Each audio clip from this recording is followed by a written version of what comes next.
Bonjour, devant moi j'ai le TCL 60 SE NXT Paper et dans cette vidéo, je vais vous montrer des astuces de productivité sur cet appareil.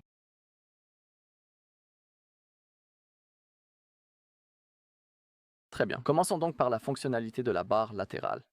Commençons par l'activer. Ouvrons les paramètres et tapons barre latérale. Il suffit de cliquer dessus, de cliquer juste ici et de s'assurer qu'elle est bien activée à cet endroit. Nous pouvons aussi changer la méthode de lancement. Cela peut être un geste ou le lancement par la poignée. Vous pouvez voir la différence ici. Maintenant, nous avons cette fine barre grise qu'il faut faire glisser pour ouvrir la barre latérale. Mais on peut aussi activer le lancement par geste. Pour cela, il faut à nouveau effectuer le mouvement de glissement, mais maintenir notre doigt sur l'écran environ une demi-seconde pour lancer la barre latérale. Ouvrons-la. Et ici, nous avons quelques éléments. Donc, par exemple, nous avons l'assistance à l'écriture, la voix intelligente, la mémoire. Une autre note concernant la productivité, par exemple, nous avons l'écran partagé et le mode fenêtre flottante. Si vous voulez, cliquez sur Modifier et ajoutez tout ce que vous souhaitez dans cette barre latérale. Par exemple, la fenêtre flottante ne sera normalement pas ici. Vous devez l'ajouter à votre barre latérale depuis cette fenêtre. Ensuite, cliquez sur Terminer et maintenant, tout est enregistré. Alors, par exemple, laissez-moi vous montrer comment fonctionne la fenêtre flottante. Ouvrons les deux applications en même temps ou en fait, même une seule suffit. Ouvrons les notes, tout simplement. Maintenant, ouvrons la barre latérale. Désolé. Ouvrons les notes et maintenant, utilisons la barre latérale pour ouvrir la fenêtre flottante, comme ceci. Et maintenant, comme vous pouvez le voir, mon application a été ouverte avec succès dans la fenêtre flottante. Donc, je peux toujours faire mes trucs sur mon appareil. Je peux faire tout ce que je veux. Je peux, vous savez, changer mes paramètres. Je peux naviguer sur Internet et j'ai toujours mes notes à portée de main dans une fenêtre flottante. Si vous voulez maximiser la fenêtre flottante, cliquez ici. Et maintenant, nous sommes en plein écran, encore une fois.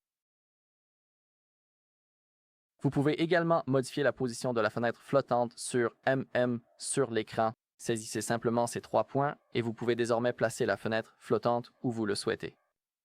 Alors disons que je vais le mettre dans le coin supérieur gauche.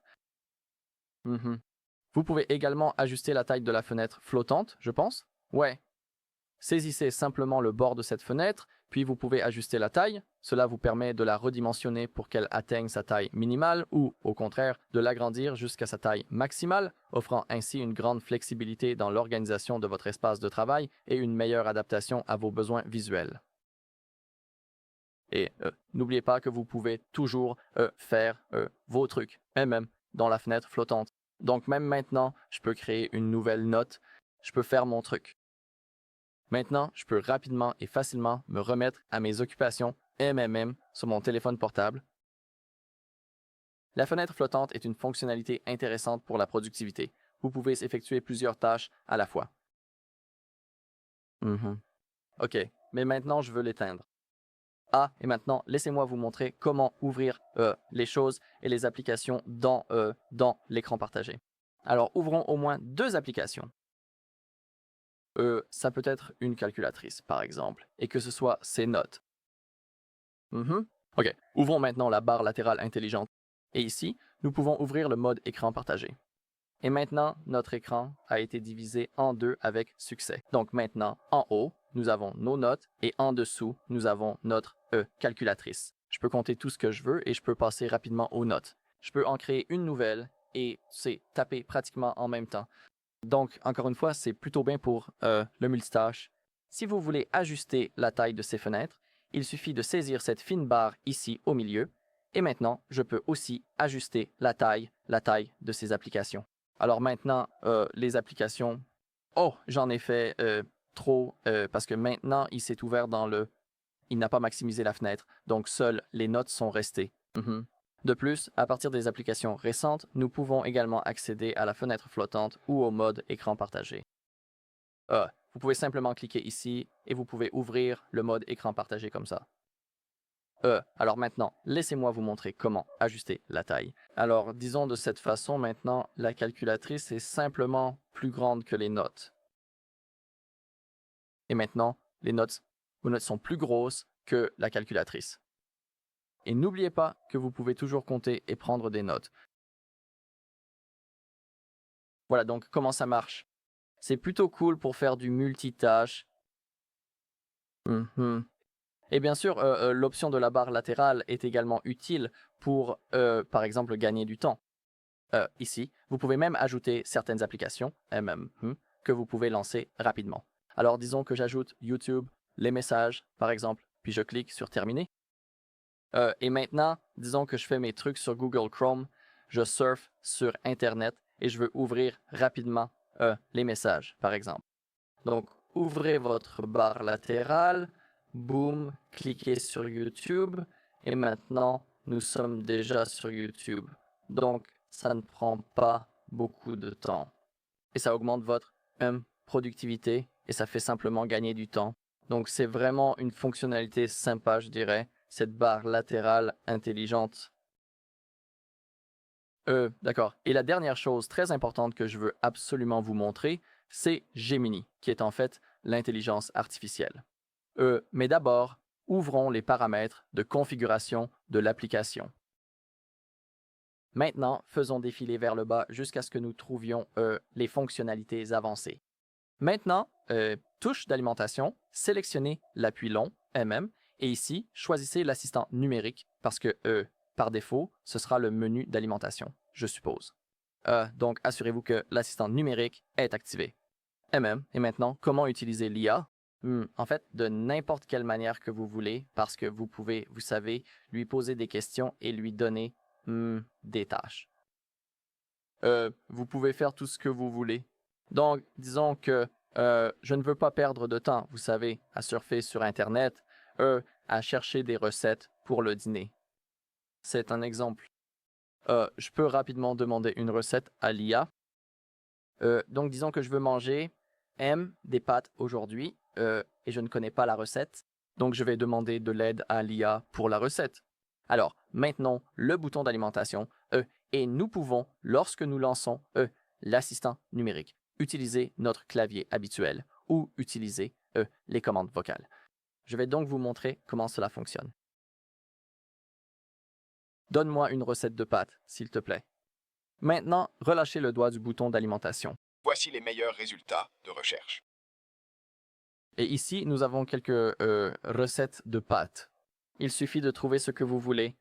Et rappelez-vous que vous pouvez utiliser l'IA pour faire pratiquement tout ce que vous voulez. Et peut-être que maintenant, essayons avec quelque chose d'autre. Peut-être posons-lui une question, peut-être pas sur la nourriture, mais nous voulons absolument savoir, je ne sais pas, quand le tout premier téléphone a été inventé, par exemple. Disons-le comme ça. Alors demandons à l'IA d'obtenir la réponse. Quand le premier téléphone a-t-il été inventé?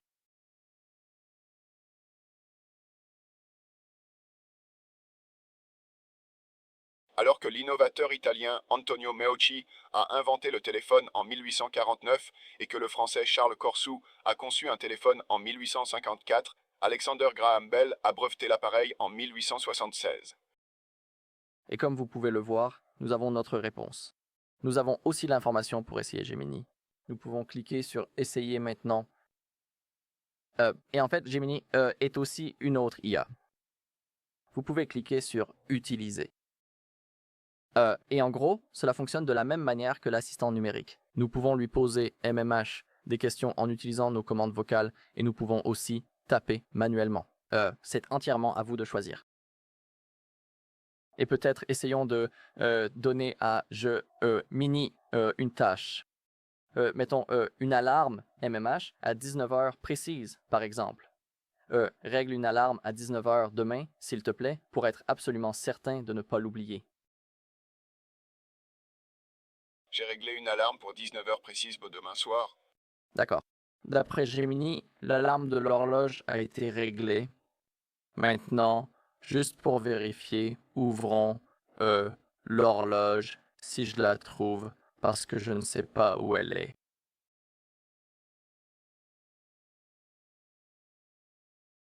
Ah, d'accord. Ici, dans les outils, ouvrons l'horloge.